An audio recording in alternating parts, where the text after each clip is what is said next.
Hello students, welcome to 10th science class.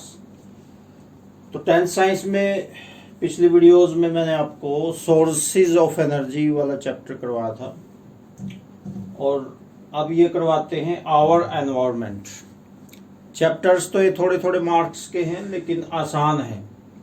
जिस हिसाब से मार्क्स इनके कम हैं तो उस हिसाब से ये आसान भी पढ़ेंगे, सिंपल हैं। तो इसमें पहले टेक्सचुअल क्वेश्चंस करते हैं। एनवायरनमेंट का मतलब पर्यावरण, यानी हमारे आसपास का एरिया जिसमें हर एक टाइप के सब्सटेंसेस होते हैं, लिविंग्स भी होते हैं, नॉन लिविंग्स भी होते हैं और सॉलिड, लिक्विड, गैस हर टाइप के होते हैं। तो हमारे आसपास का जो एरिया है उसको कहते हैं एनवायरनमेंट, पर्यावरण। तो टेक्सचुअल क्वेश्चन सेट 1 का क्वेश्चन फर्स्ट है, why are some substances biodegradable and some non biodegradable. तो ये आपको समझना है कि बायोडिग्रेडेबल क्या होता है। बायोडिग्रेडेबल को हिंदी में कहते हैं जैव निम्नकरणीय।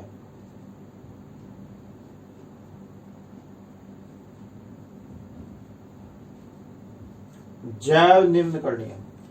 और नॉन बायोडिग्रेडेबल को कहते हैं अजैव निम्नकरणीय। ए लग जाएगा आगे, नॉन बायोडिग्रेडेबल। तो जैव निम्नकरणीय, ये नाम से ही इसका पता चलता है कि ये क्या होते हैं। ये ऐसे सब्सटेंसेस होते हैं जिनको जीवाणु मिट्टी में मिला सके। जीवाणु रिएक्शन करके ऑक्सीडेशन रिएक्शन करते हैं बैक्टीरियाज और वो उनको मिट्टी में मिला देते हैं। वो तो होते हैं बायोडिग्रेडेबल, जैव निम्नकरणीय। और कुछ सब्सटेंसेस ऐसे होते हैं जिनको जीवाणु ऑक्सीडाइज नहीं कर सकते। वो हजारों साल तक भी मिट्टी में उसी प्रकार से पड़े रहेंगे। उनको जीवाणु मिट्टी में नहीं मिला सकते। उनको कहते हैं नॉन बायोडिग्रेडेबल सब्सटेंसेस। जैसे नॉन बायोडिग्रेडेबल सब्सटेंसेस होते हैं जैसे स्टोन, पत्थर, ईंट और प्लास्टिक। इनको जीवाणु मिट्टी में नहीं मिला सकते। वो कई साल बाद भी मिट्टी में से उसी प्रकार से निकलेंगे। और बायोडिग्रेडेबल होते हैं जो जिनको मिट्टी में मिला सकते हैं जीवाणु, जैसे कागज, गत्ता, लकड़ी, गोबर। ये ऐसे सब्सटेंसेस होते हैं इनको जीवाणु मिट्टी में मिला सकते हैं, तो इसलिए इनको कहते हैं बायोडिग्रेडेबल सब्सटेंसेस। एंजाइम्स का एक्शन होता है इन पे। माइक्रो ऑर्गेनिजम्स होते हैं जीवाणु। माइक्रो ऑर्गेनिज्म शब्द आएगा, उनको कहते हैं सूक्ष्म जीव। तो सूक्ष्म जीव एंजाइम्स निकालते हैं, खास टाइप के एंजाइम्स निकालते हैं जिससे ये जो सब्सटेंसेस हैं ये मिट्टी में मिल जाते हैं। तो इसलिए इनको कहते हैं बायोडिग्रेडेबल सब्सटेंसेस। अगर नेक्स्ट क्वेश्चन है, second question, give any 2 ways in which biodegradable substances would affect the environment. तो देखो, ये क्वेश्चन है कि किस प्रकार से जो जैव निम्नकरणीय पदार्थ हैं वो पर्यावरण पे कैसे असर डालते हैं। तो ये पर्यावरण पे बुरा असर ही डालते हैं, क्योंकि जब ये सड़ेंगे, हालांकि ये मिट्टी में मिल जाते हैं कुछ टाइम बाद जो माइक्रो ऑर्गेनिजम्स हैं, सूक्ष्म जीव हैं, इनको मिट्टी में मिला देते हैं। लेकिन जब सूक्ष्म जीव इन पे रिएक्शन करेंगे एंजाइम्स की, तो इनमें से बहुत बदबू निकलती है, सड़ जाएंगे ये। जैसे गोबर सड़ के खाद बनता है, हालांकि अच्छी चीज है, वो खाद बनती है जिससे हमारी फसलें स्ट्रॉन्ग बनती हैं, फसलों को न्यूट्रिएंट्स मिलते हैं। लेकिन जब वो गोबर सड़ेगा तो उस टाइम तो वो बहुत बदबू निकालेगा और वो एक ब्रीडिंग प्लेस भी बनेगा बीमारी फैलाने वाले बैक्टीरियाज का। जैसे फलों सब्जियों के छिलके हैं, फलों और सब्जियों के छिलके हैं वो भी बायोडिग्रेडेबल सब्सटेंसेस ही हैं, वो भी कुछ टाइम बाद मिट्टी में मिल जाते हैं, लेकिन जब वो सड़ेंगे उस दौरान तो उनमें से बहुत बदबू निकलेगी और उस दौरान उनमें से ऐसे बैक्टीरियाज निकलते हैं जो बहुत नुकसान पहुंचाते हैं, हार्मफुल माइक्रोब्स निकलते हैं, बैक्टीरिया निकलते हैं।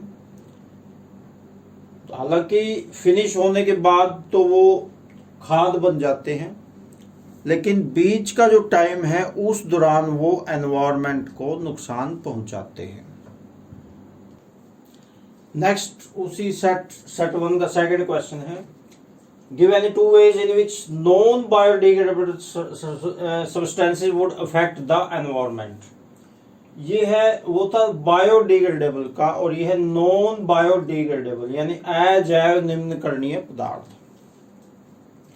तो नॉन बायोडिग्रेडेबल क्या होते हैं, जिनको जीवाणु मिट्टी में नहीं मिला सकते, जैसे ये होते हैं प्लास्टिक और जो इंसेक्टिसाइड्स होते हैं और पेस्टिसाइड्स, जिनका किसान फसलों पे छिड़काव करते हैं, वो भी नॉन बायोडिग्रेडेबल होते हैं, उनको भी जीवाणु मिट्टी में नहीं मिला सकते। तो ये जो नॉन बायोडिग्रेडेबल सब्सटेंसेस हैं ये एनवायरनमेंट को और भी ज़्यादा नुकसान पहुंचाते हैं, क्योंकि ये तो मिट्टी में मिल ही नहीं पाते। जैसे प्लास्टिक है, प्लास्टिक के जो ये पार्टिकल्स हैं ये हमारे भोजन में आ जाते हैं धीरे धीरे थोड़ा थोड़ा करके, और फिर वो कैंसर जैसे घातक रोग फैलाते हैं, कैंसर जैसे रोगों का वो कारण बनते हैं। इसके अलावा ये गार्बेज, बहुत बड़ा गार्बेज का कारण बनते हैं कचरे का, क्योंकि ये मिट्टी में तो मिल ही नहीं सकते, तो ये ऐसा कचरा बन जाते हैं जो जिसका कोई इलाज नहीं बन पाता, जो एक समस्या बन जाती है हमारे लिए।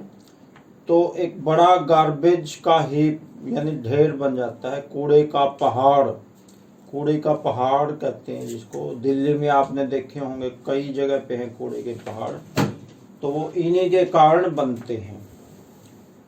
इसके अलावा इनमें से ऐसे हार्मफुल केमिकल्स निकलते हैं जो हमारे भोजन में आ जाते हैं, जिनके पार्टिकल्स आते तो है थोड़ी मात्रा में ही, दिखाई भी नहीं देते वो, और उनका पता भी नहीं चलता हमें, लेकिन लॉन्ग टर्म में वे हमें नुकसान पहुंचाते हैं। कैंसर जैसे रोग वे हमारे बॉडी में फैलाते हैं लॉन्ग टर्म में। आगे नेक्स्ट है सेट 2 का question 1, what are trophic levels. Trophic level को हिंदी में कहते हैं पोषी स्तर, पोषी स्तर।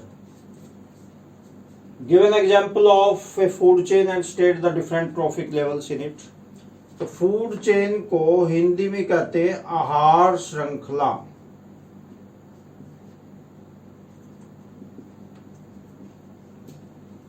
आहार श्रृंखला। तो ट्रॉफिक लेवल तो बाद में समझ में आएगा, पहले फूड चेन को समझना पड़ेगा। फूड चेन होती है, कई जगह पे आपने देखा होगा, एक जीव को दूसरा जीव खाता है, उसको फिर दूसरा जीव खाता है, उसको फिर तीसरा, उसको चौथा, ऐसे। जैसे एक एग्जांपल है सिंपल सा, घास फूस तो सब जगह पे होता है। घास फूस को खाते हैं कीड़े मकोड़े, कीट, इंसेक्ट्स। इंसेक्ट कहते हैं कीट को, कीड़े मकोड़े, तितली और ग्रास हॉपर, राम का घोड़ा जिसको कहते हैं, वे सारे इंसेक्ट में आते हैं। घास फूस को इंसेक्ट्स खाते हैं। इंसेक्ट को खा जाता है मेंढक, फ्रॉग, मेंढक, और मेंढक को खा जाता है सांप, स्नेक, और स्नेक, सांप को खा जाता है बाज, ईगल।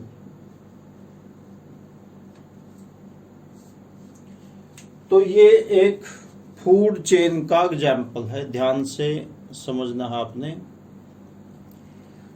अब फूड चेन में ये सारे ट्रॉफिक लेवल्स हैं। Grass is the first trophic level, insect is second trophic level, frog is third trophic level, snake is fourth, and eagle is top trophic level. तो ये पोषी स्तर हैं, ये जो सारे हैं, सारी जो कड़ियां हैं, ये पोषी स्तर हैं, ट्रॉफिक लेवल्स हैं। तो इसमें कोई भी फूड चेन है उसमें स्टार्टिंग में घास फूस आता है या पेड़ पौधे आते हैं, प्लांट्स आते हैं, इनको कहते हैं प्रोड्यूसर्स। घास फूस और पेड़ पौधों को कहते हैं प्रोड्यूसर्स। हिंदी में इनको कहते हैं उत्पादक।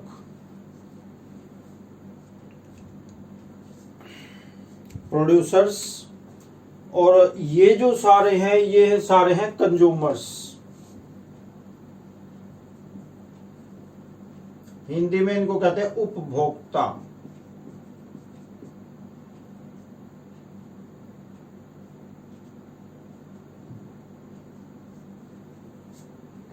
ये सारे कंज्यूमर्स हैं। ये घास फूस जो होता है, पेड़ पौधे, वो प्रोड्यूसर होते हैं, क्योंकि पेड़ पौधे ही भोजन बना सकते हैं और कोई भोजन नहीं बना सकता। ये सारे के सारे डायरेक्टली और इनडायरेक्टली पेड़ पौधों पे निर्भर करते हैं। अब मान लो कीड़े मकोड़े मर जाएं तो मेंढक भी मरेगा, और मेंढक मर गया, ये सारे मरेंगे, फिर सांप भी मरेगा और बाज भी मरेगा। मान लो सिर्फ यही फूड चेन चलती है, मान लो, हालांकि सांप और चीजों को भी खा सकता है, लेकिन मान लो और चीज है ही नहीं, सिर्फ मेंढक ही है, तो मेंढक मर गया तो स्नेक भी मरेगा, ईगल भी मरेगा। तो इस प्रकार से ये सारे के सारे ट्रॉफिक लेवल्स हैं, पोषी स्तर इनको कहते हैं। नेक्स्ट क्वेश्चन है, ये है सेट 2 का second question. What is role of decomposers in an ecosystem? Decomposer को हिंदी में कहते हैं अपघटक। ये वो माइक्रोब्स होते हैं, माइक्रो ऑर्गेनिज्म, सूक्ष्म जीव होते हैं, जो चीजों को मिट्टी में मिलाते हैं। और इकोसिस्टम कहते हैं पारितंत्र को। इकोसिस्टम या पारितंत्र क्या होता है? ये एक बहुत बड़ा एरिया होता है जहां पे जीव रहते हैं, जैसे जंगल, पहाड़ और समुद्र है, जो वहां पे जीव रहते हैं, खेत हैं। तो इस बड़े एरिया को इकोसिस्टम यानी पारितंत्र कहते हैं इसको। तो इसमें डीकम्पोजर्स का क्या रोल है? बहुत बड़ा रोल है। रियलिटी तो यह है कि डीकम्पोजर्स के बिना लाइफ पॉसिबल नहीं है धरती पे। क्यों ऐसा क्या करते हैं ये गंदगी को मिट्टी में मिलाते हैं। जैसे फलों के छिलके हैं, सब्जियों के छिलके, जो भी कूड़ा कचरा हमारे घर से निकलता है उसको ये मिट्टी में मिला देते हैं। गोबर है, तो सारी चीज़ों को, ज़्यादातर चीज़ों को जो बायोडिग्रेडेबल सब्सटेंसेस हैं उन सबको ये मिट्टी में मिला देते हैं। अगर ये ना हो तो कचरे के ढेर लग जाएंगे जगह जगह पे, और रहने के लिए जगह बचेगी ही नहीं।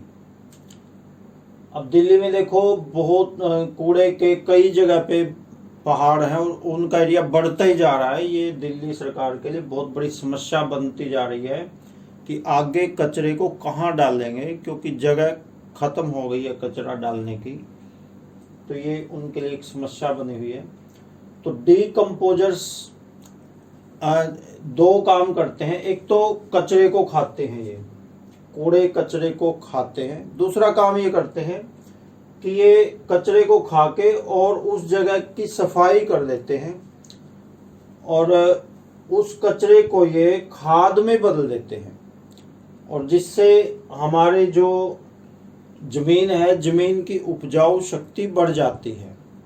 खाद में बदलेंगे तो जमीन की उपजाऊ शक्ति भी बढ़ गई और सफाई भी हो गई, जगह की सफाई भी हो गई, कचरा भी खत्म हो गया, मिट्टी में मिल गया, और मिट्टी की जो उपजाऊ शक्ति है वो भी बढ़ गई। तो डबल फायदा इनका है। तो यही इस क्वेश्चन का आंसर है।